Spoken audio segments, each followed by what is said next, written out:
Cuando les daba clase a compañeros de profesión que se estaban iniciando en el mundo de la abogacía, siempre les repetía una frase que en realidad no sé si es cosecha mía o la escuché en algún lugar, y les decía que el derecho es algo vivo, el derecho está en la calle, pero el derecho también está en la guerra. Y quizás por eso nos llama la atención cómo se comparan las actuaciones que ha tenido la organización terrorista Hamás, sobre todo a los juristas, y cómo está actuando Israel. Saben ustedes que Hamás es una organización terrorista que quiere implantar el Estado Islámico.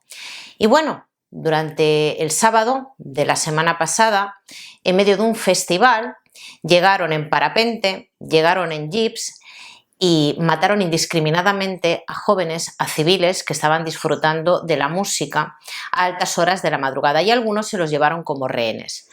Miembros de nuestro gobierno, la vicepresidenta Yolanda Díaz y también miembros que conforman parte de la extrema izquierda, en concreto Podemos, Isa Serra, pedían respeto para todas las víctimas y también pedían libertad para Palestina. Vamos a ver, en la guerra, como les digo, todo está regulado y en estos momentos se ha iniciado una guerra entre Israel y Palestina. Y ojo que esto puede ir a mayores. Podemos estar a las puertas de una tercera guerra mundial. Y no lo digo para alarmar a la gente y no lo digo porque me esté sacando esto de la manga. Ellos han atacado a civiles. La respuesta de Israel no puede ser un ataque indiscriminado. En primer lugar, porque están sometidos a las normas internacionales. Israel es un Estado, Israel es una democracia. Y por mucho que quieran responder con la misma virulencia y vehemencia que ha actuado Hamás, no pueden hacerlo. Tienen que avisar a la población civil. No pueden suspender la ayuda humanitaria como anunciaban al principio. Y antes de iniciar un ataque tienen que avisar, como les he dicho, a la población civil que abandone el territorio de guerra. Las personas que combaten tienen que llevar insignias, que se les diferencie de los civiles. Y por supuesto, en todas las guerras siempre acaban muriendo civiles, pero no son el objetivo principal. Igual que en la guerra hay un horario de ataque. No puede ser un ataque, una emboscada indiscriminada. Estaríamos hablando de crímenes de lesa humanidad. ¿Qué es lo que va a hacer Israel?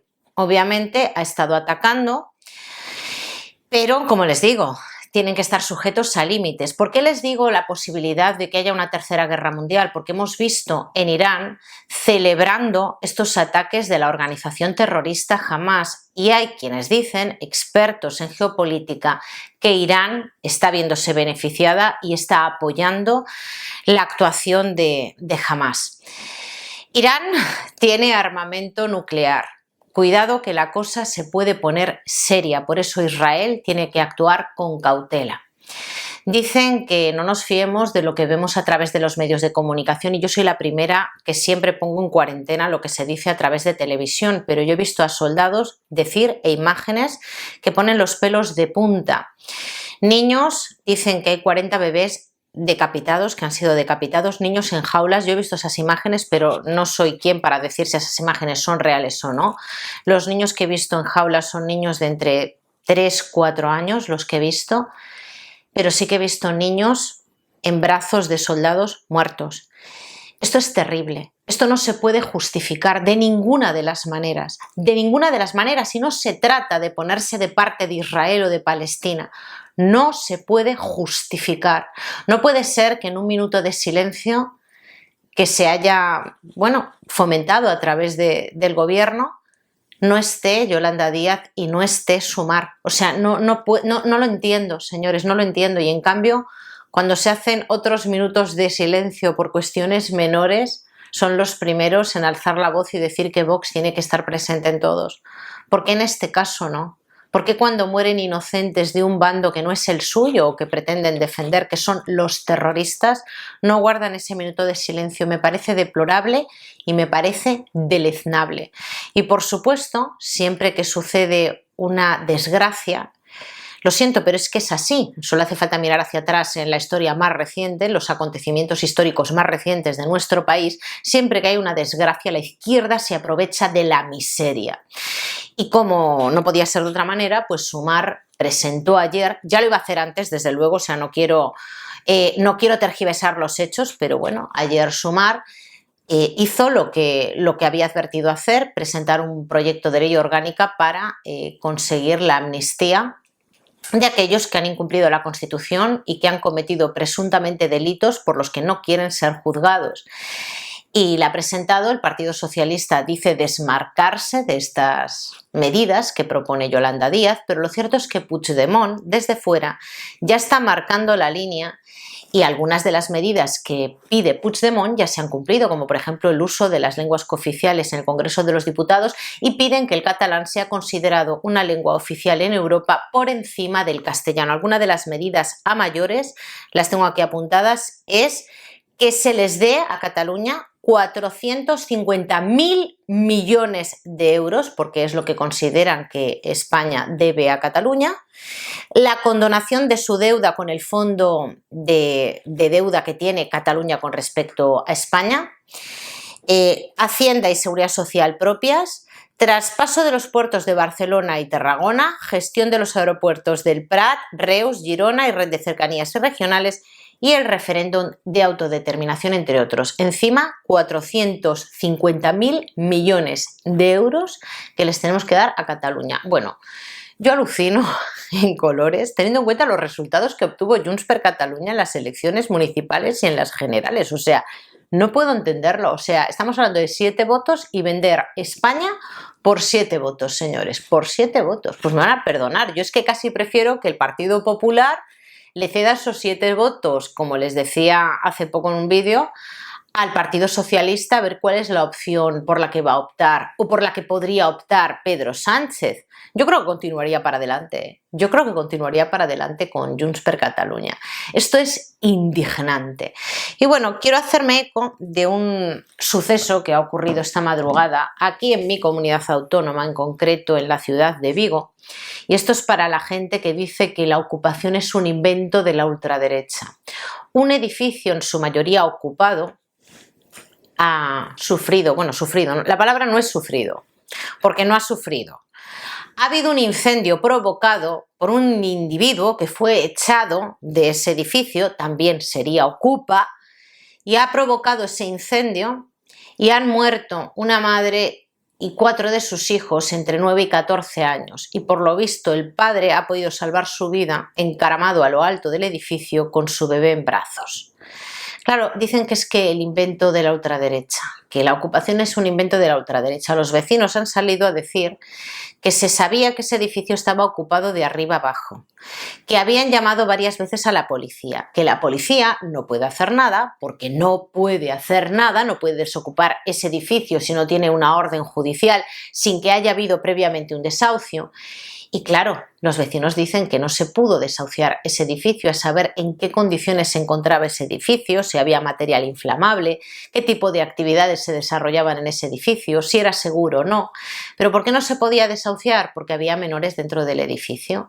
Y hasta que no se les dé una vivienda de protección oficial, una vivienda social, ellos pueden continuar viviendo ahí con el riesgo que conlleva para la vida de estos niños, ¿vale? Muertos. ¿Quién va a responder? Nadie. Nadie, nadie, la ley la hacen ellos. Muchas veces cuando yo he hablado de barrios marginales y me dicen, Begoña, no estigmatices. Bueno, no estigmatizo, no. He vivido en barrios así. Y es que, claro, cuando la ley llega hasta donde llega y la gente hace lo que le da la gana y en algunos barrios la policía ni siquiera entra, miramos para otro lado. Luego, cuando pasan cosas como esta que ha pasado, nos echamos las manos a la cabeza. ¿Cómo es posible? Bueno, porque si el propietario presenta una demanda de desahucio, esa demanda de desahucio se paraliza en el momento en el que la otra parte dice: aquí hay personas que son personas de especial vulnerabilidad, enfermos, discapacitados, personas mayores y niños.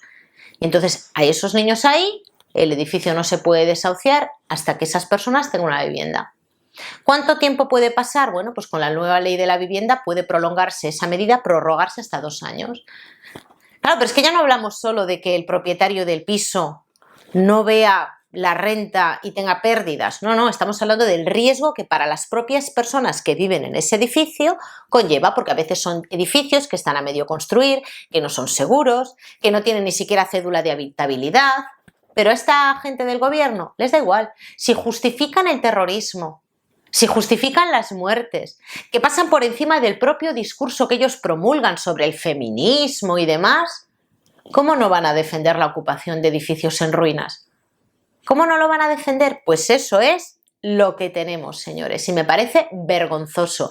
Y lo ponía el otro día en un tuit, decía, miren, por mucho que los perroflautas se vistan de rosa, perros son, perros son. A mí Yolanda Díaz no me la cuela.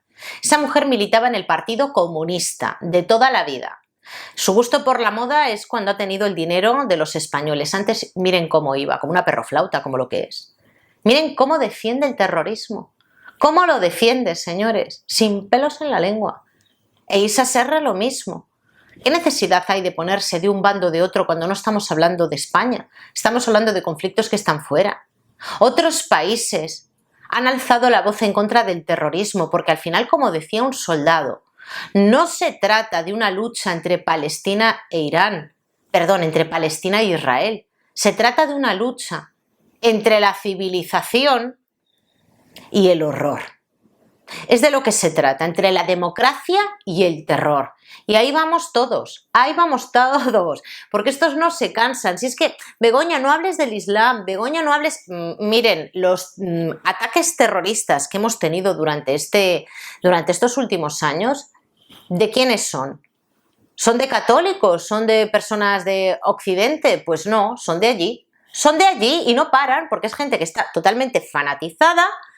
No todos, me refiero a los que conforman organizaciones terroristas, están totalmente fanatizados, mezclan ideas de la religión con la violencia y demás, y al final tenemos lo que tenemos. Y aquí en España la gente les aplaude. Increíble, pero cierto. Me parece vomitivo, asqueroso. No les tengo ningún tipo de respeto. Ni a Yolanda Díaz, ni a la formación política de Sumar, que es Podemos, ni a los podemitas que todavía quedan. Ningún respeto, ningún respeto. No deberían de estar ahí, no deberían de cobrar ni un céntimo de los españoles. Y no entiendo cómo hay gente aborregada que les sigue defendiendo. En fin, es que estoy totalmente consternada viendo esas imágenes, de verdad. Es que me parece terrible cómo puede haber gente que ponga las ideas, ya no hablo de los fanáticos, sino aquí en España, las ideas por encima de las personas.